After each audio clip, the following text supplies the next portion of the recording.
soalan saya nombor 10. Tuan Yang di-Pertua, Akta Angkatan Pertahanan Awam Malaysia 1951, Akta 221 telah menggariskan 21 fungsi dan peranan Angkatan Pertahanan Awam Malaysia APM sebelum, semasa dan selepas bencana. Antara fungsi dan peranan APM meliputi: pertama, melaksana kerja-kerja pengurusan bencana; kedua, melaksana khidmat kemanusiaan; ketiga, melatih dan melengkapkan orang awam dengan aspek pertahanan awam; dan keempat, mengambil alih, membeli dan menyewa tanah, harta, sumber dan barang bagi kegunaan pertahanan awam. APM sentiasa berusaha untuk membuka pejabat operasi di keseluruhan 14 negeri, 159 daerah, 35 daerah kecil dan 8 kawasan dengan niat dan hasrat untuk memberikan perkhidmatan yang cekap kepada masyarakat. Sehingga kini APM telah memiliki pejabat operasi di 126 daerah, 10 daerah kecil dan 8 kawasan di seluruh negara. Ini bermakna wujud keperluan yang jelas untuk memastikan APM memiliki pejabat pentadbiran dan pengoperasian bagi baki di 33 daerah dan 25 daerah kecil. Untuk memenuhi maksud dan tujuan itu, antara inisiatif dan usaha berterusan APM dan kerajaan adalah seperti berikut. Pertama, mengenal pasti tanah yang sesuai dan boleh dibangunkan dengan memohon peruntukan pembangunan di bawah rancangan Malaysia untuk pembinaan pejabat negeri pertahanan awam PNPA dan pejabat daerah pertahanan awam PDPA. Kedua, memajukan permohonan peruntukan bagi menaik taraf dan pembaikan premis sedia ada milik APM. Ketiga, APM akan memperkemas kontrak penyewaan bagi sewaan ruang pejabat. Dan keempat, mengukuh dokumen ikatan bagi ruang yang diperoleh secara ihsan daripada pihak-pihak yang terlibat sama ada kerajaan negeri, pihak berkuasa tempatan, pertubuhan dan pihak-pihak lain. Sukar saya nyatakan salah satu daripada 5 teras Dekad Platinum Pertahanan Awam 2022-2032 adalah agenda memperkasa prasarana dan logistik APM itu sendiri. APM dan kerajaan akan melihat aspek ini secara holistik dan menyeluruh. Soalan tambahan, Pak Menteri.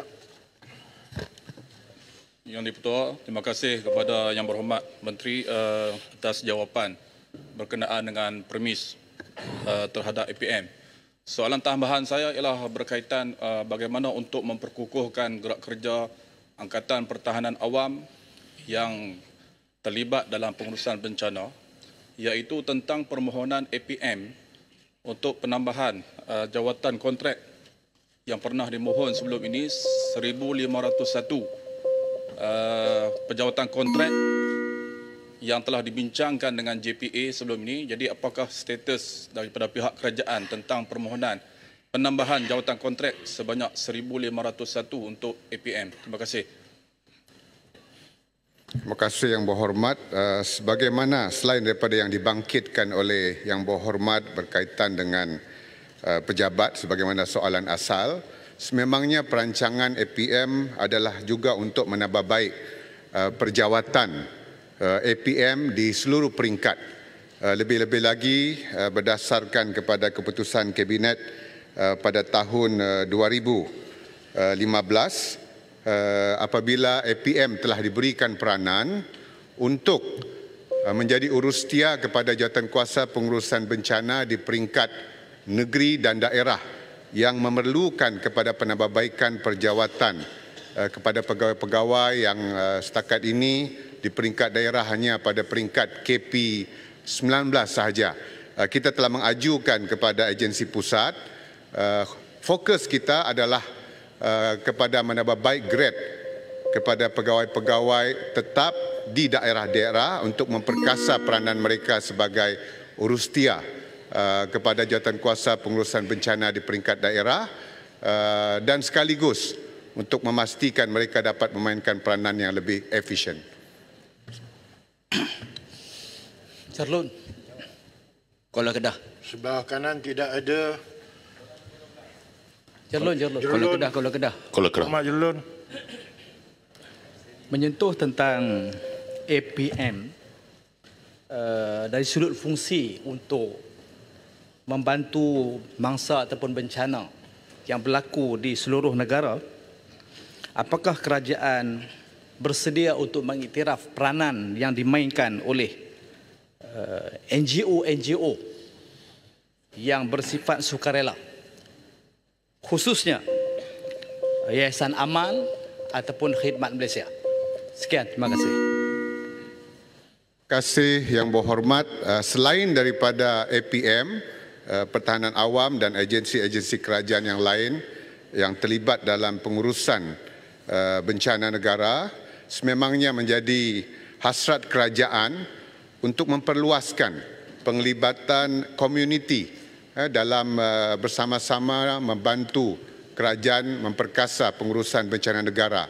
Sebagaimana yang telah dimaklumkan pada sebelum ini, bahawa kerajaan akan memperkukuhkan, memperkemaskan dasar dan mekanisme pengurusan bencana negara, iaitu arahan 20 Majlis Keselamatan Negara, dengan memasukkan pengiktirafan secara langsung daripada NGO yang dilihat mempunyai kepakaran dan juga bersedia untuk membantu dalam apa juga bentuk bantuan sama ada teknikal ataupun bantuan kemanusiaan yang lain. Dan kita telah merintis usaha ini dengan menubuhkan rakan NADMA di NADMA untuk kita mulakan dengan pengumpulan data-data untuk dengan izin NGO yang ingin register interest untuk bersama-sama kerajaan dalam memperkasakan kesiapsiagaan nasional dalam menghadapi sebarang bentuk ancaman bencana. Terima kasih kepada semua ahli berhormat yang telah prihatin terhadap usaha APM dan juga kerajaan dalam menambah kesiapsiagaan kita dalam pengurusan bencana negara. Speaker Kuala Kedah. Soalan tambahan. Soalan Yang Berhormat. Bang Krian, terima kasih. Terima kasih Tuan Speaker. Saya ingin dapat penjelasan daripada Menteri. Sekarang ni allowance anggota pertahanan awam ni sangat rendah, RM8 sejam. Bagi pegawai muda RM9.80 sejam. Dan peningkatan kadar penglibatan mereka dalam bencana mutakhir ni saya kira perlukan suatu semakan terhadap sama ada allowance khas diberi dalam salah satu bencana yang besar, skala besar seumpama tanah runtuh yang melibatkan bot berhari-hari mereka terpaksa berada di sana. Apakah kementerian bercadang untuk menyemak kembali allowance tersebut atau satu pemberian allowance khas diberi pada satu-satu kes yang dapat diberi pada anggota pertahanan awam? Terima kasih. Terima kasih Yang Berhormat. Sememangnya menjadi hasrat kerajaan untuk memberikan pengiktirafan yang sewajarnya kepada semua pihak yang terlibat dalam pengurusan bencana, khususnya sukarelawan kita. Namun kita juga ingin perlu memikir implikasi kewangan kerana dengan izin it applies across the board. Begitu juga dengan sukarelawan sebagaimana pasukan rela dan sebagainya. Namun untuk pengetahuan Yang Berhormat, menjadi pertimbangan kita, namun fokus kita pada masa kini adalah untuk memohon kepada agensi pusat untuk keutamaan mempertimbangkan pertambahan allowance untuk semasa latihan dahulu. Kita usahakan untuk latihan semasa ahli-ahli kita, anggota-anggota yang mendaftar untuk latihan APM, yang sekarang ini sebenarnya allowance harian mereka tidak termasuk makan, minum dan penginapan, hanya ringgit Malaysia RM5 sehari sahaja untuk latihan. Jadi fokus kita adalah kepada meningkatkan dulu allowance latihan itu dan seterusnya kepada perkara-perkara yang lain, termasuklah allowance mengikut jam sebagaimana yang telah dibangkitkan oleh Yang Berhormat tadi. Terima kasih. Soalan tambahan. Taling Jaya. Duduk. Kuala Kedah. Sudah habis. Taling Jaya. Waktu sudah cukup. Yang Berhormat, sekarang tamat sesi untuk waktu pertanyaan bagi jawab.